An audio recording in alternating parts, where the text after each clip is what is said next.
Hey, kiddo, here are the keys to the new sports car. Take your girlfriend out and don't come back till tomorrow. Hey, son, you should go out tonight. Have some fun. But be back by midnight. Honey. Okay, 1 a.m. Okay, son, we decided you can go out tonight, but no girls. Make sure you're back by 10, okay? What? You want to go over to your friend's house? I want the name and number of their parents. Yeah, I'm not sure about this. What? You made a friend? What's their name? I'm looking them up right now. If you hang out with them, we have to be present at all times. What? Why aren't you sleeping yet? It's 9 p.m. on a Saturday. Lights out. What? You want to sleep? Too bad. You have to study for medical school whole night. You can sleep once you become a doctor. There's something fascinating about people who grew up with strict parents. Psychology can prove it. If you lived in a house where the rules were heavy and the expectations were high, your brain developed differently. You weren't just growing up. You were adapting to a very specific environment that fundamentally shaped your neural pathways. Most people look at a well-behaved kid and see a success story, but they don't see the internal wiring that makes that kid tick. They don't see the mental cost of being perfect. Your childhood wasn't just about following rules. It was a masterclass in survival, observation, and performance. And it created very specific traits that stay with you long after you leave the house. Let's break down the psychology behind what happens when you grow up under extreme control, the permission prison. Even as an adult, maybe in your 30s, 40s, or even 50s, you still feel like you need permission for almost everything. This is what psychologists call learned helplessness. You were taught early on that your choices don't matter, that someone else is always in control. You want to buy a new pair of shoes? You feel a twinge of guilt. You want to change your routine? You look around for someone to say it's okay. When you screw up or make a tiny mistake, you don't just feel bad, you panic. Your heart races like you're 10 years old again, waiting to be scolded. This isn't just anxiety, this is your amygdala, the fear center of your brain, firing on overdrive because it learned that mistakes equal danger. You live with a constant fear of authority. You find it almost impossible to be assertive at work. You're scared to speak up or challenge a boss because, in your head, you're still that kid who was reprimanded for having an opinion. You can't even leave your desk when working from home, even though no one is watching. You need to be a goody two-shoes just to feel safe. You feel like you're being watched, monitored, and graded every single second of the day.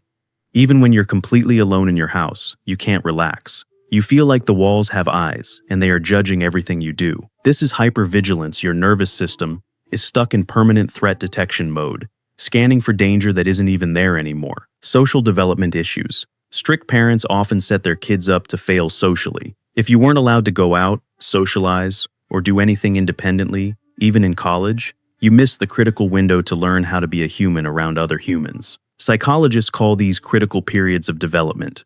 Miss them, and you're playing catch-up for the rest of your life. You grew up staring at four walls while everyone else was learning how to make friends and navigate the world.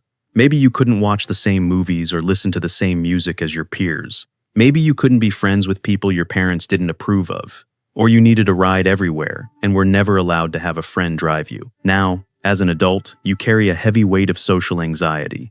You're the person who stands quietly at weddings, terrified to dance because you can still feel your parents watching and judging. You feel socially awkward at events, not knowing how to talk to people or how to let loose. You feel like a boring person because you don't have the same cultural references as your peers. People talk about movies, music, or experiences from their childhood, and you have no idea what they're talking about because those things were banned in your house. Everyone says you're nice or responsible, but no one ever says you're fun to be around. You've never learned how to have fun, and the thought of trying around anyone terrifies you because people may and have criticized you for it.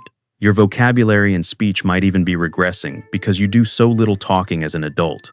The social skills that most people develop naturally were completely stunted in you. Identity and the chameleon effect. Because you couldn't be yourself, you became a chameleon. In psychology, this is called having a diffuse identity. You have no real sense of who you are because you were never allowed to find out. In social situations, you just blend in. You watch people and mimic them so they won't judge you. You've become a yes person who can't say no to anyone. This is what's called the fawn response, one of the 4 trauma responses: fight, flight, freeze, fawn. You learned that survival meant making others happy, even at the expense of your own needs. You're so closed off that you find it impossible to share your true feelings with anyone. You're a master of the half-truth. You tell people what they want to hear just to get away from their intrusive questions. It's not that you're a liar, it's that being sneaky was your only way to have any mental sanity. You learned how to cover your tracks and delete your history just to have a tiny bit of freedom. Even now, you might panic when you hear a door open or a car pull into the driveway, thinking you might have forgotten to do something you were asked to do. You walk around subconsciously on your tiptoes, trying to be as quiet as possible, even in your own home. In your younger years, this lack of identity led to making questionable choices because you didn't know how to say no. You still struggle with this. You let other people think for you and make decisions. You don't stand up for yourself. When you're asked to do something, you never refuse. You hold in a lot of anger until you explode and act irrationally. Communication difficulties. One of the most damaging effects is how strict parenting destroys your ability to communicate.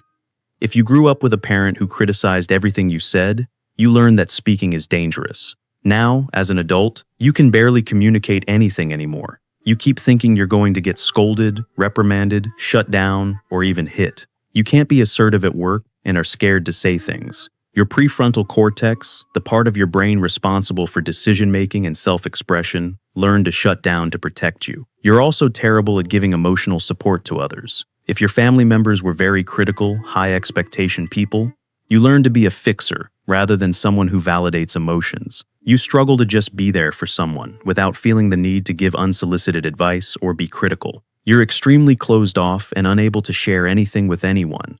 You do so little talking that your vocabulary is actually getting worse. The irony is thick. You were raised to be well-behaved, but now you're judged by your peers for acting too normal, for being too quiet. Relationship and intimacy struggles. For many, the idea of dating or sex was treated as a joke or a way to embarrass you. If your parents went into a fit of rage whenever a boy or girl was mentioned, you learned to view intimacy with fear. The subject of having a girlfriend or boyfriend was something to be mocked or used as a means of embarrassment in your family. To this day, you still feel like you can't date and have never tried. You feel huge embarrassment around the subject. Anytime you're in public, you have thoughts like, my family would make fun of me if they heard about this, or my family wouldn't approve of this. Introducing a partner to your family feels like a death sentence, even if you're 27, 30, or older. For some, this leads to avoiding relationships entirely. You didn't develop good relationships with the opposite sex, and sex genuinely scares you, even well into your 30s. For others, it goes the opposite way. You struggle with over-sexuality as a coping mechanism. You couldn't figure out how to make real friendships and connections, so you used your body to get the interaction you were never allowed to have. But it never fills the void. It's a desperate attempt to feel connected when you never learned how to form genuine emotional bonds. This is what happens when love becomes conditional. You learn that affection wasn't about who you are, it was about what you do, how you perform, how perfectly you follow the rules. Constant self-criticism and judgment. Underneath all of this is a brutal internal voice. In Freudian psychology, this is called an overactive superego, but in simpler terms, it's your harsh internal critic. You're extremely critical of yourself. Your self-confidence is non-existent. Even when you're completely alone, you feel like you can't do anything without someone finding out about it and judging. You always feel like you're being watched and criticized. You find it very difficult to live up to your own expectations of yourself. Here's the key. That voice isn't yours. It's an internalized parent you absorbed as a child. You've taken the external criticism and made it internal. Now you do the punishing yourself, even when no one is around. The constant judgment really screws you up.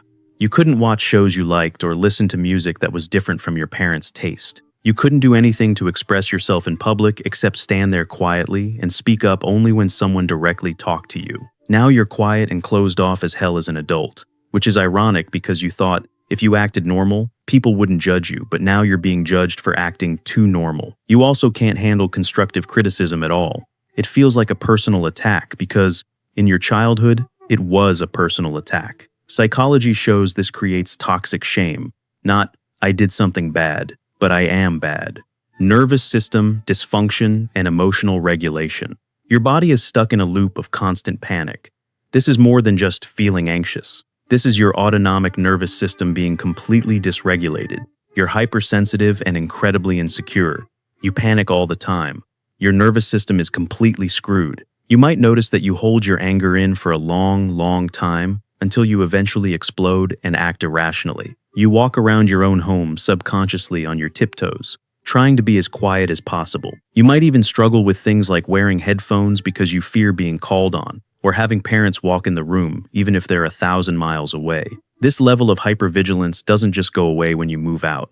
It's wired into your system. You might develop severe depression. Your therapist might say you display symptoms of agoraphobia, a fear of leaving safe spaces. You might develop OCD tendencies and become a control freak, planning everything perfectly and freaking out if something doesn't go exactly as planned. This is what psychologists are increasingly recognizing as complex PTSD, or CPTSD, not from one traumatic event, but from chronic emotional stress during your developmental years. Your brain adapted to survive an unpredictable, high-pressure environment, and those adaptations are now working against you.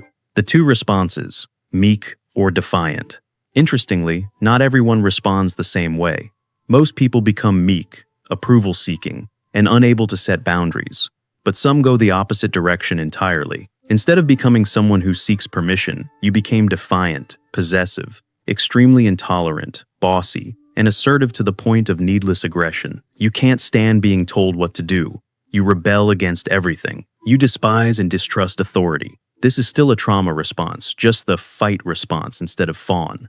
You learned that the only way to protect yourself was to never let anyone control you again. But this response is just as limiting. Rebelling against is just the other side of conformity, like heads and tails of a coin. Both responses, whether you became overly compliant or overly defiant, are maladaptive coping mechanisms. They aren't flaws in your character. They're intelligent adaptations your brain made to survive. The problem is, those adaptations don't serve you anymore. Long-term adult consequences. The effects don't just fade when you turn 18 or move out. You might be in your 60 seconds and still struggling with these patterns. You might have difficulty with work boundaries. You might develop control issues because chaos feels dangerous. You feel an intense guilt about moving out or being independent because you don't want to leave a vacancy in your parents' lives. If you're an only child, this feeling is even stronger. This is called enmeshment. Your identity became tangled with your parents' needs. You were trained to be an approval seeker, giving your all to please demanding adults while your own life stays hollow and small. You might still be living at home at 27, with a curfew that's stricter than a middle schooler's. You don't even know how you're supposed to sustain friendships if your parent still gets mad when you try to leave. Your life feels so hollow and small some days. Your curfew might have been 6 p.m. in high school, 10 p.m. in college. That early curfew excluded you from any adult social gathering. People stopped inviting you out, and eventually stopped talking to you altogether. Now you're 30 and don't know how to make friends, and you deal with extreme anxiety when you have to leave your apartment. You also struggle with feelings of cognitive dissonance. You love your parents, but you resent what they did. You wonder if your attachment to them is genuine or if it's just because you were forced to always be with them instead of making your own relationships. Generational, cultural, and religious factors. Often, this strictness is fueled by generational or cultural factors. Maybe your parents came from a different country or a third world environment where survival was the only goal. They had you late in life and their parenting style was decades out of date. Or maybe it was a religious background, Catholic schools with nuns, Mormon upbringing, or any faith where you were taught that God sees everything. That belief stays with you, making you feel like you can never mess up, walk, or speak without being graded by an invisible judge. The phrase, "children should be seen and not heard," becomes a core part of your identity. You internalize the idea that your thoughts, feelings, and desires are inherently wrong or unimportant. The psychological truth. This is neglect. We have to call this what it really is. Psychology shows that extreme strictness is a form of emotional neglect, even if the parents meant well. Therapists have found that the consequences of strict, overbearing parents are similar to those of neglectful parents. Why? Because it is neglect. A child has a natural need to explore and make mistakes. When that is restricted, something the child needs is not given to them. That's the definition of neglect. This is arrested development. You were never allowed to find your purpose because your only purpose was to follow someone else's rules. You missed critical developmental milestones. You never got to figure out who you are, what you like, or what you believe. You thought for a long time that you would slowly improve, but you're just too weird to be most people's cup of tea. You've accepted that you will always be awkward and have difficulty socializing. And here's the painful part. Your parents now get grumpy when you show any emotion or let your guard down. As much as their parenting had a negative impact, they're so scared of feeling anything themselves. Let's normalize calling extremely strict parents emotionally abusive, even if they meant well. Positive coping mechanisms. It's not all doom and gloom. Some positive skills emerged from this environment. You developed incredible de-escalation skills. You learned how to read a room, how to diffuse tension, how to manage volatile situations. These are valuable skills in the workplace and in relationships. You're also often extremely responsible and reliable. You show up on time. You do what you say you'll do. You're thorough and detail-oriented. Your friends might be bad at adulting, waiting until the last minute, or winging things, but you're organized and prepared. The problem isn't that you developed these skills, it's that they came at too high a cost. And they're paired with crippling anxiety and self-doubt. The path to recovery. Recovery is possible, but it's a slow and often uncomfortable process. It involves learning how to unmask and let your guard down. You might have had to learn how to people by watching a lot of television and reading tons of fiction. It doesn't completely prepare you for real life, but it's better than staring at four walls with no personal contact. You have to force yourself into new social situations, even when it feels like your soul is being judged. Start by making friends one-on-one. If your work requires you to talk to people constantly, use that as exposure therapy. After decades of practice, you can learn people skills. Therapy is crucial. Specifically, look for therapists trained in trauma-informed care or those who specialize in complex PTSD. Cognitive behavioral therapy can help you challenge those negative automatic thoughts. EMDR can help process traumatic memories. Internal family systems can help you separate your own voice from your internalized parent's voice. You need to understand neuroplasticity. Your brain can rewire itself, but it takes conscious, repeated effort to build new neural pathways. Every time you make a choice without asking permission, you're building that pathway. Every time you express an opinion without apologizing, you're strengthening it. Find supportive, laid-back partners who aren't offended by your quirks. A partner who helps you realize that mistakes aren't crimes can be transformative. Someone who is calm in situations you find panic-inducing can inspire you that it's okay. You have to stop being your own harshest critic. Start practicing self-compassion. When that critical voice shows up, ask yourself, is this my voice or is this my parents' voice? Learn to separate the two. Realize that inner space travel isn't for the weak. It takes incredible strength to undo years of this kind of wiring. You're not broken. You're not defective. You're someone who survived a difficult environment, and now you're learning to thrive outside of it. You are the authority now. You don't have to be a goody two-shoes to be worthy of love. You don't have to be perfect to be safe. The strict voice in your head is just a memory. It's time to stop asking for permission and start living. It's perfectly fine to question your identity. It's a part of growing up. But keep moving forward and finding yourself. You can't rely on your parents anymore for your sense of self, and you shouldn't. You don't need to feel guilty for thinking for yourself and making your own assessment. Recovery means questioning core beliefs as if you've never heard of them before, and being open and honest with yourself. It means remembering to be patient with yourself in this process. Some days will be harder than others. You might still feel wrong or guilty if you go out past dinner time. You might still have moments where you feel like you need permission. That's okay. Healing isn't linear. If you're someone who was raised by strict parents, know this. You're not alone. Thousands, maybe millions of people are walking around with this same invisible wound. The fact that you're watching this video, that you're seeking to understand yourself, is already a huge step. Awareness is the first part of healing. You didn't get to choose how you were raised, but you do get to choose how you heal. You get to choose what kind of adult you become. You get to choose to break the cycle. Drop a comment if you were a strict parent kid, and tell us which of these traits you're still undoing today. Share your story. Let others know they're not alone. If you want more deep dives into the psychology of who you really are, hit subscribe. We're just getting started on this journey of understanding the invisible patterns that shape us.